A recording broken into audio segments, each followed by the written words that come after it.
যে কোনো জিনিস প্রকাশের আগে ভালো করে পুঙ্খানুপুঙ্খরূপে বিচার বিবেচনা করে প্রকাশ করা উচিত। আমরা বর্তমান সরকারের এমন অনেক সিদ্ধান্ত দেখি যে সকালবেলা বক্তব্য থাকে একরকম, বিকেলবেলা আরেক রকম। আবার অনেক অনেক ইস্যুতে যেগুলোতে সমালোচনা তৈরি হয়, পরবর্তী সময় সিদ্ধান্ত পরিবর্তিত হয়। এই বিষয়গুলো সরকারের অবস্থানকে কিন্তু প্রশ্নবিদ্ধ করে। গতকালকে আমরা দেখছিলাম, আজকে সকালে আমি নিউজটা দিছি যে বঙ্গবন্ধু শেখ মুজিবুর রহমান সহ প্রায় 4 শতাধিক নেতার মুক্তিযোদ্ধার স্বীকৃতি বাতিল হয়েছে। সেখানে দাবি করা হয়েছিল যারা সশরীরে মুক্তিযুদ্ধে অবস্থান নিয়েছে তারাই মুক্তিযোদ্ধা হিসেবে স্বীকৃতি পাবে, বাকিরা পাবে না। কিন্তু কয়েক ঘন্টা পরই আবার এই সিদ্ধান্ত থেকে সরে এসেছে মন্ত্রণালয়।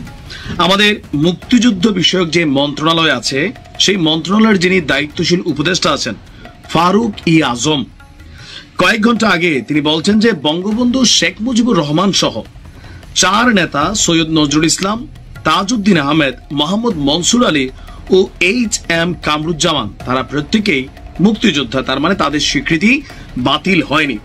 আজকে একটু আগে সচিবালয়ে সাংবাদিকদের প্রশ্নের জবাবে তিনি বলছেন যে মুজিবনগর সরকারে যারা ছিলেন তারাও মুক্তিযোদ্ধা হিসাবে বিবেচিত হবে।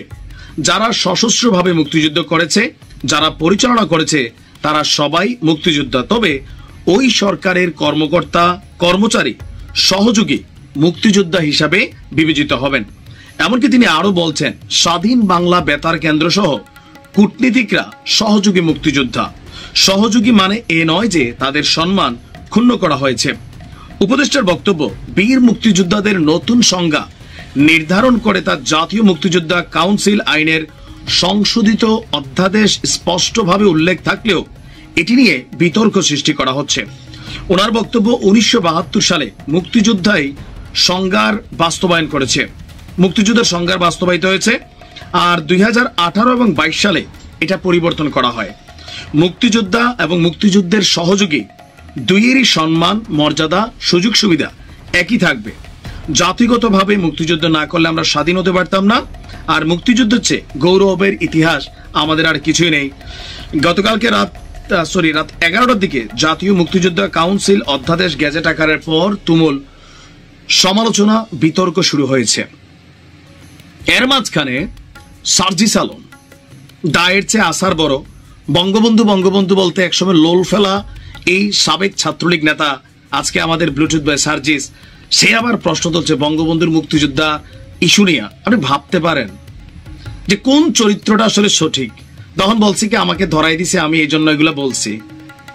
মানে সার্জিসরা এখনো বুঝতে পারতেছে না যে বঙ্গবন্ধু বঙ্গবন্ধুই বাবা, তুমি সার্জিস, তুমি সার্জিসই। কোথায় কার সাথে তুলনা, কারে নিয়ে কথা বলা কতটুকু তোমার দ্বারা তোমার মতন সার্জিসের সাজে, সেইটা একটু চিন্তা করা উচিত। মানে মানুষের কাছে নিজের ওজন তৈরি করতে গেলে আগে অন্যকে ওজন দিতে হয়। তুমি সার্জিস, সার্জিসে থাকবা, ইতিহাসে বড়জোর 3 মাস থাকবা, 6 মাস থাকবা। আর বঙ্গবন্ধু 1000 বছর থাকবে। তারা জাতীয় নেতা।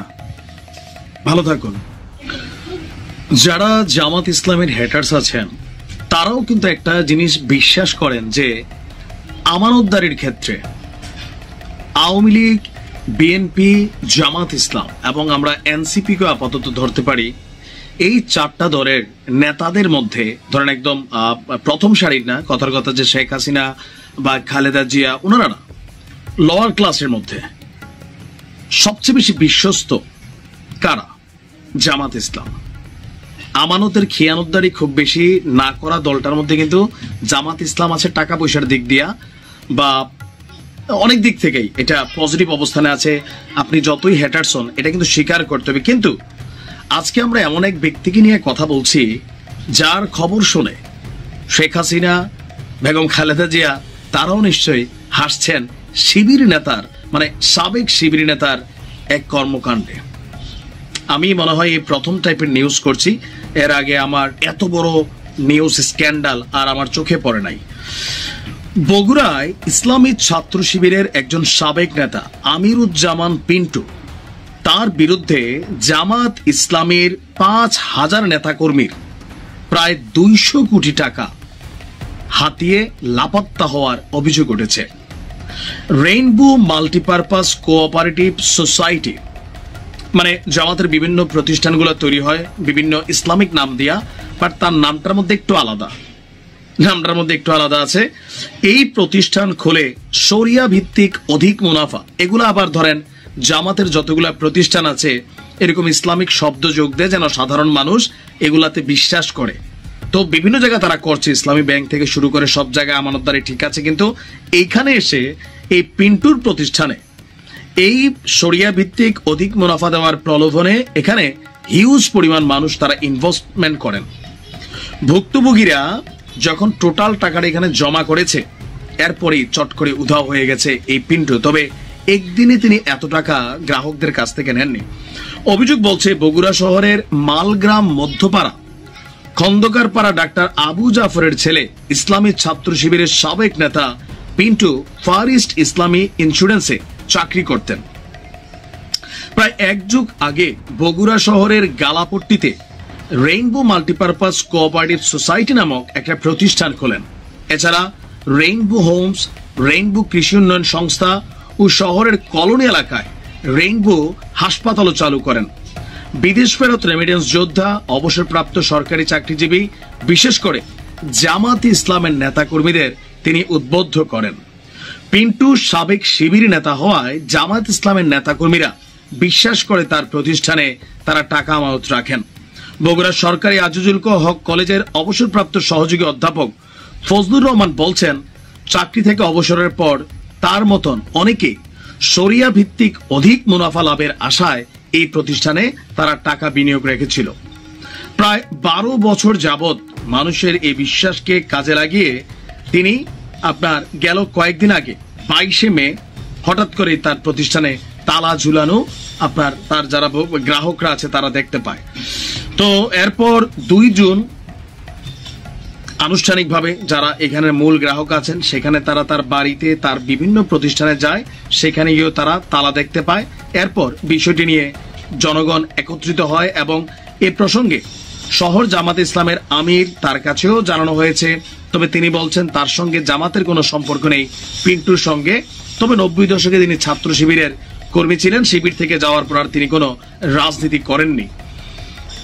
এখন এই যে অবস্থা, তার মানে প্রত্যেক দলেই এরকম 2-4টা আছে,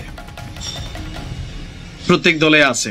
এখন এই মুহূর্তে নিউজটা এই কারণে ভাইরাল যে যখন জামাত একটা জনসমর্থন তৈরি করছে, জামাত একটা আস্থা বিশ্বাসের জায়গা তৈরি করার চেষ্টা করছে, জামাত যখন বলছে যে জামাত ক্ষমতায় আসলে দেশে লুটপাট হবে না, মানুষ এদিকে যেন বিশ্বাস করে, এর মাঝখানে সাবেক ছাত্র শিবির নেতার এই ধরনের কর্মকাণ্ডে কিছুটা প্রভাব তো ফেলছে। তবে যেহেতু সে কোনো পদ পদবিতে নাই, দলটির সাথে অন্য কোনো জায়গায় সম্পৃক্ততা নাই, এটার দায়ভার দলের না, এমনটাই দলের পক্ষ থেকে বলা হয়েছে। এই লোকের ছবি টবি থাকলে দিবেন, আমরাও শেয়ার টেয়ার করি। ভালো থাকুন।